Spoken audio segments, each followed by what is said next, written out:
अस्सलाम वालेकुम एवरीवन। कैसे हैं आप सब? उम्मीद करता हूँ कि सब लोग खैर और आप ही जैसे होंगे। Dear students, today we are going to deal with our short story number 2। जिस तरह हमने first short story the man of the crowd को डिस्कस किया, आज इंशाल्लाह हम अपनी इस वीडियो के अंदर अपनी दूसरी शॉर्ट स्टोरी को डिस्कस करेंगे। So the story which we are going to deal today is hearts and hands. जी, ये टाइटल है शॉर्ट स्टोरी का, हार्ट्स एंड हैंड्स। इस कहानी के बारे में आज हम पढ़ें। So this short story is written by again one of the famous writer of America. America की तो मशहूर लिखारी ने इसको लिखी जिसका नाम है O Henry. O Henry basically is his pen name. ये राइटर का पेन नेम है O Henry. The real name of this writer is William Sidney Porter. जी, ओ हेनरी का जो रियल नेम है, पूरा नाम है, वो है विलियम सिडनी पोर्टर। आज हमने जिस राइटर के बारे में पढ़ना है उसका नाम है William Sidney Porter. William Sidney Porter was born in 1862 and he died on 1902। 1862 में पैदा हुआ और 1902 में इस शख्सियत की मौत हो जाती है, राइट आफ्टर 40 इयर्स ओल्ड। जब ये 40 साल का होता है तो इसकी डेथ हो जाती है। आपने इस राइटर के बारे में 5 चीजें ज़हन में रखनी है जिनका यूज ही अपनी राइटिंग के अंदर किया जाता है। Number 1, he uses wit. Number 2, he uses humor.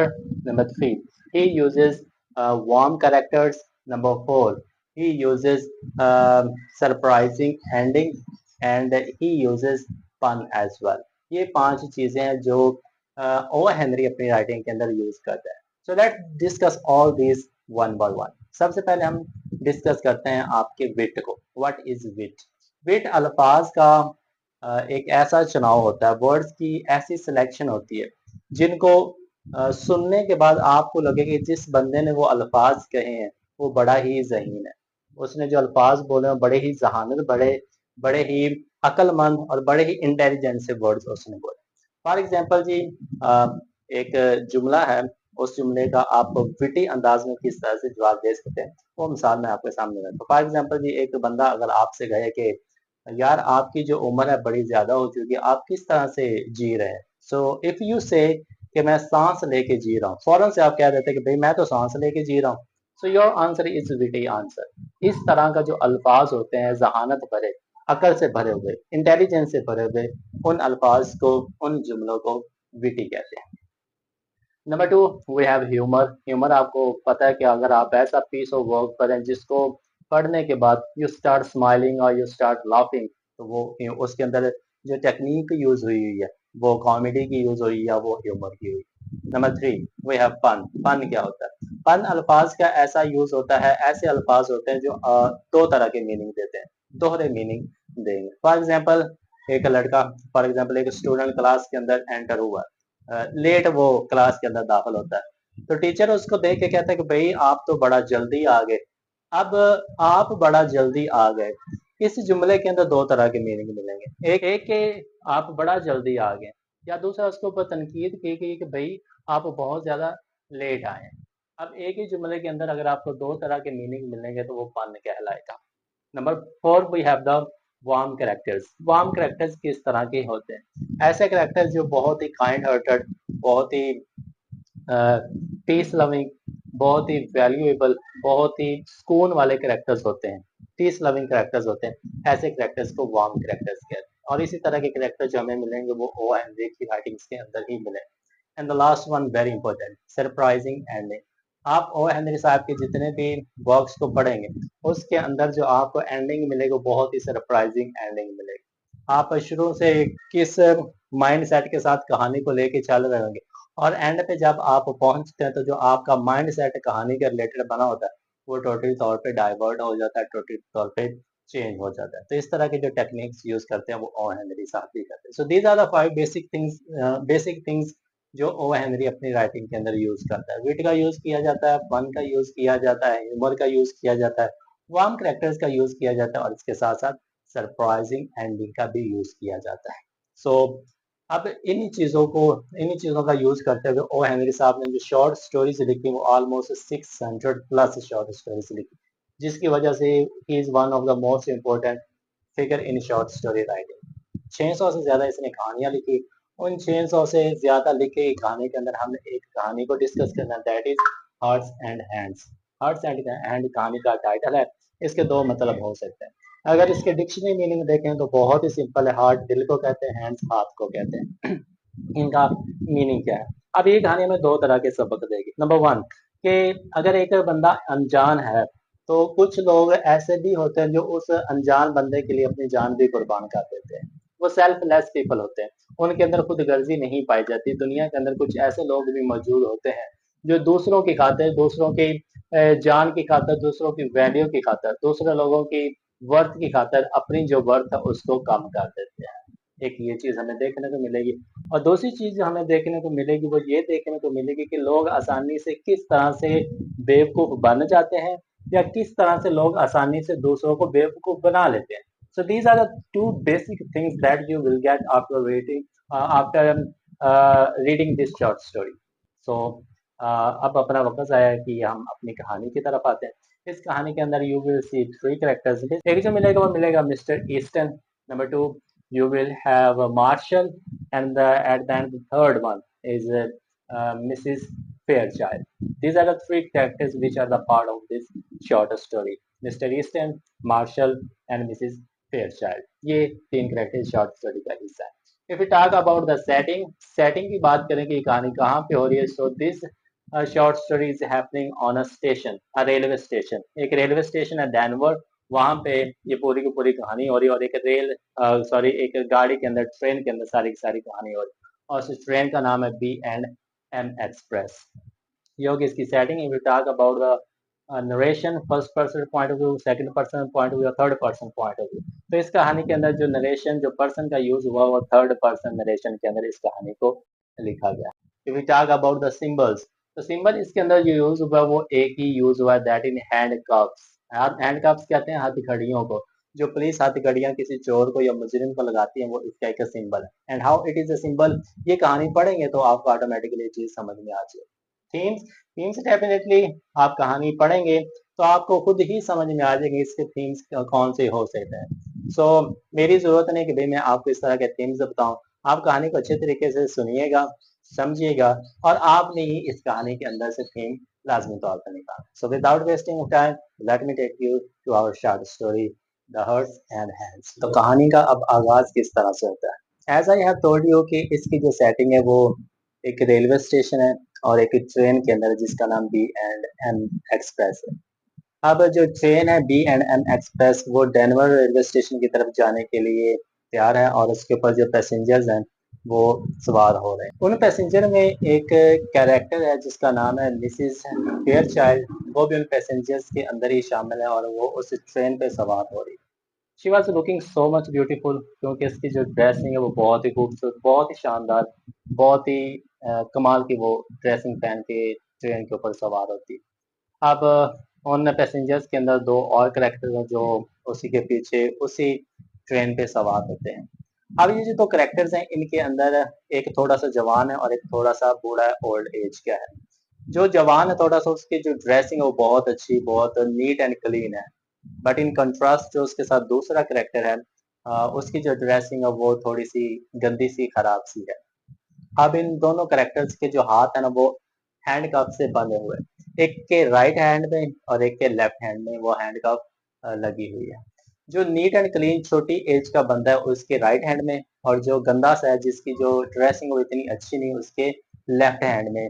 अब जब ये ट्रेन के ऊपर सवार हो जाते हैं तो वो आमने सामने जो सीटें होती हैं उसके ऊपर सारे करेक्टर्स बैठ जाते हैं। फिर वे मिसिस फेयरचाइल्ड एक साइड पे और जो दूसरे करेक्टर्स होते हैं वो दूसरी साइड पे बैठ जाते हैं। अब मिसिस फेयरचाइल्ड जब उन दो करेक्टर्स को देखती है, शी स्टार्ट्स एग्जामाइनिंग देम। तो उनमें से एक करेक्टर को देखती है तो उसको ना कुछ पुरानी यादें याद आना शुरू हो जाती है। And she wants to talk with that character, और उससे इजाजत चाहती है क्या मैं आपसे बात कर सकती हूँ।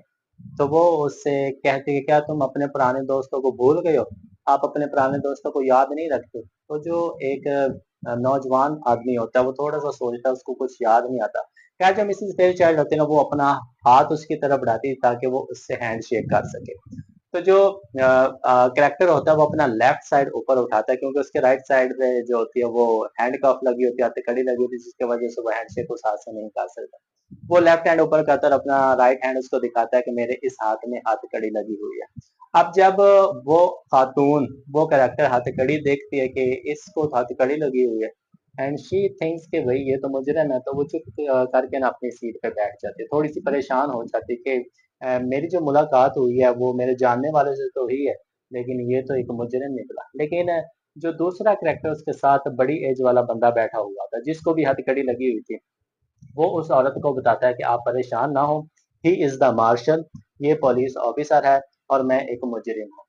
मैंने काउंटर फीटिंग का जो जुर्म है वो किया था। काउंटर फीट कहते हैं ऐसी करेंसी जो कि जाली होती है, नकली करेंसी। अगर आप पैसा नकली बना रहे हो तो उसको जो कहते हैं वो काउंटर फीट कहते हैं। तो वो कहता है कि मैं काउंटर फीट के जुर्म में मुब्तला था, तो ये मुझे ना पकड़ के एक जेल में लेके जा रहा है जिसका नाम लीवनवॉर्थ है। लीवनवॉर्थ एक प्रिजन का नाम हो गया था कि मुझे ये उस जेल के अंदर लेके जा रहा है और मुझे कम से कम 7 साल की कैद होगी। ही इज द मार्शल, ये मुझे पकड़ के ले जा रहा है। अब जब वो खातून ये सारी बातें सुनती है तो वो बड़ी इम्प्रेस हो जाती है, बड़ी खुश हो जाती है कि नहीं, मेरा जो नेगेटिव पॉइंट ऑफ व्यू बना हुआ था वो इस शेक्सपियर के बारे में वो झूठ निकला। ही इज द मार्शल, तो ये तो एक स्टेटस वाला बंदा है। तब जब उसको क्लियर हो जाता है कि ही इज द मार्शल, तो वो उससे बातचीत करना शुरू कर देती है। अब नॉस्टैल्जिया के अंदर जाके बातें करती है, कुछ प्रेजेंट की बातें भी करती है, मीन्स के इधर उधर की जो सारी बातें ना वो करना स्टार्ट कर दे, तो उसके बारे में पूछते कि आप किस तरह से मार्शल बने। अब जो ये जो बंदा था, करेक्टर था, अब ये सारी बातें बताना शुरू कर देते कि मैं तो जॉब्स के लिए अप्लाई कर रहा था, कभी इधर अप्लाई किया कभी उधर, तो मेरी किस्मत अच्छी थी कि मार्शल के लिए जो मैंने अप्लाई किया था मेरी वो जॉब लग गई। इसके अलावा भी मेरे कुछ और भी हॉबीज हैं, कुछ मेरे और भी पर्पजेज हैं, मैं वो भी पूरे करना चाहता। मीन्स के वो जब एक गुरूर जहन के अंदर आ जाए तो वो थोड़ा ज्यादा ही होता जाता है। तो यही जो सिचुएशन थी वो इसी कैरेक्टर के साथ थी, मिस्टर ईस्टर्न के साथ।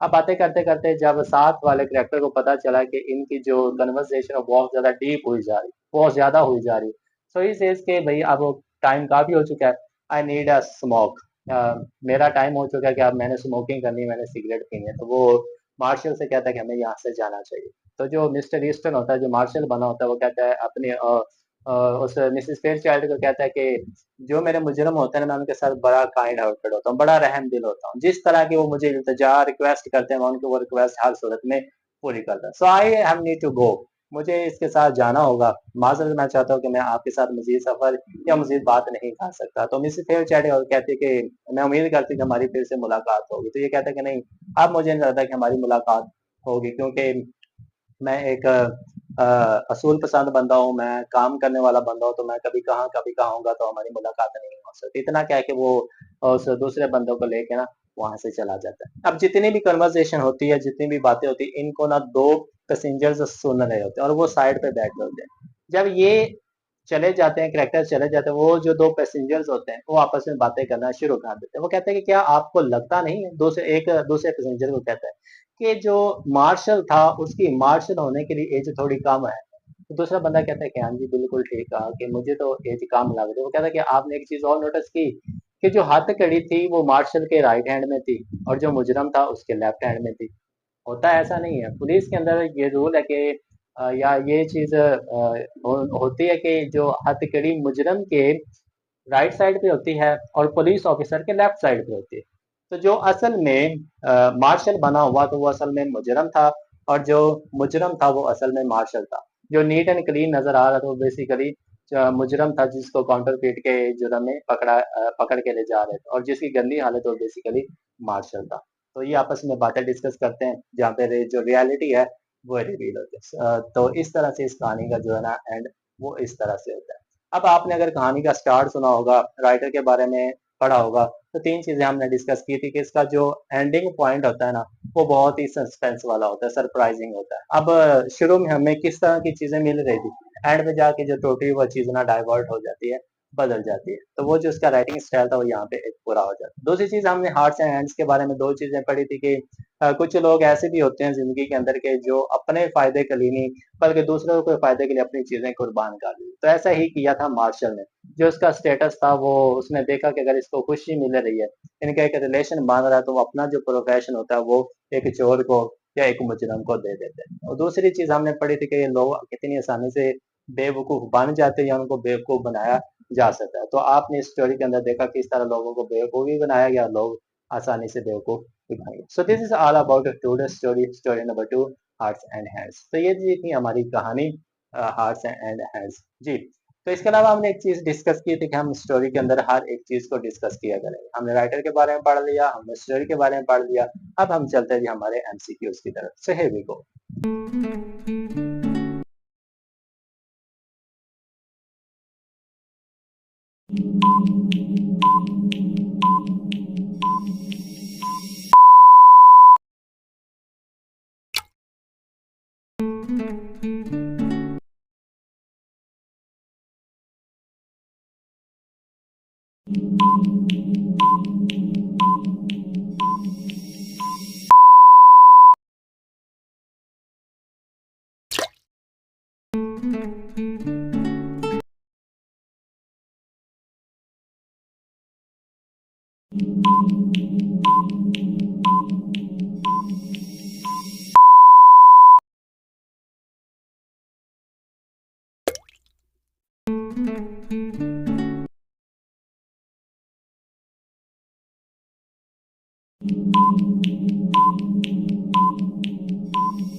जी, so this were your MCQs. उम्मीद करता हूँ कि आपके जो कॉन्सेप्ट्स होंगे थे वो एमसीक्यूज की मदद से क्लियर हो गए होंगे।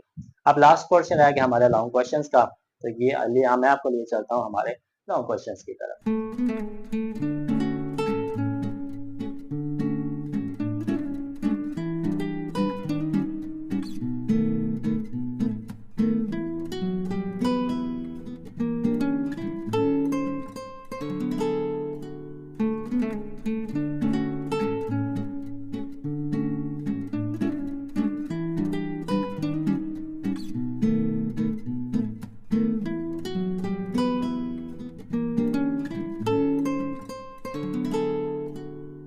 GD viewers, these were everything about the short story Hearts and Hands, writer का इंट्रोडक्शन, शॉर्ट स्टोरी की एक्सप्लेनेशन और समरी वगैरह, और इसके साथ साथ एमसीक्यूज और लॉन्ग क्वेश्चन जो आपके एग्जाम के लिए बहुत ज्यादा मुफीद हो सकते हैं। Each and everything we have discussed in this video.